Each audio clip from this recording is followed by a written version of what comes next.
for today's video nga pala, magluluto pala kami ng kamote. Una nga pala, hugasan ko ito ang kamote. Diyan nga pala, pinaplaster ko ang kamera para makita niyo ang hinugasan namin kamote. Kami nga pala ng dalawang kapatid ko ang nahuhugas ng kamote. Diyan nga pala, pinapakita namin ang kamote kung gaano kalaki pero tangina ang liit. Mga maliit nga to, pero ang sarap. Mas masarap pa sa'yo. Okay lang yan, hindi ka naman talaga masarap. Char! Galing nga pala tayo sa aming kamote na niluluto. Napapansin ko kasi ang tubig namin ay parang umaabot na ihi. Okay lang yan, at least nahuhugasan pa ang aming kamote. So ayun, tapos ko na pala nahugasan kaya uuwi na ako para maluluto na.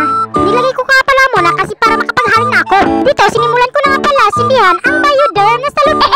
Ang galing ko, madali lang isunugin ang salupin na Bioderm. So ano pa hinahintay mo? Bioderm na rin na salupin ay haling mo.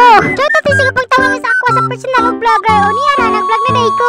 Wala day ko kasabot sa akong ipang-istorya.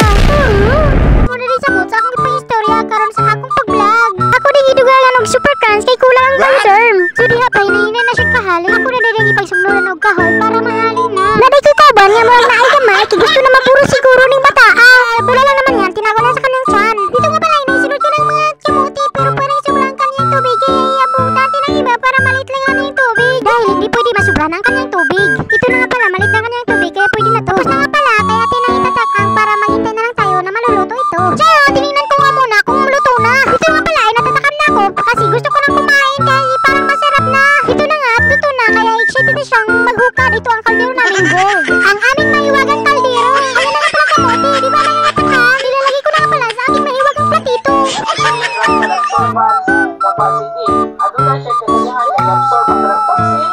Ay, kamote. Yan na pala ang kamote niluto namin. Ang liliit, diba? Pero masarap kahit ang liliit lang ng kamote. Alam ko, natatakam ka na. So ito na nga, pinapakita ko na sa inyo kung gaano kasarap ang kamote. Kinain mo pala isang kamote dahil natatakam na talaga akong kumain ng kamote. Isang kagat, ang sarap! Napapasigaw ka talaga sa tamis. Sing tamis ng pagmamahalan yun, char! Ay, itong pamangkin ko, nakapikitin sa sobrang sarap. Kasamang ko nga pala ang mama ko. Pinakamaganda sa buong mundo. Enjoy for watching. Thank you, babu!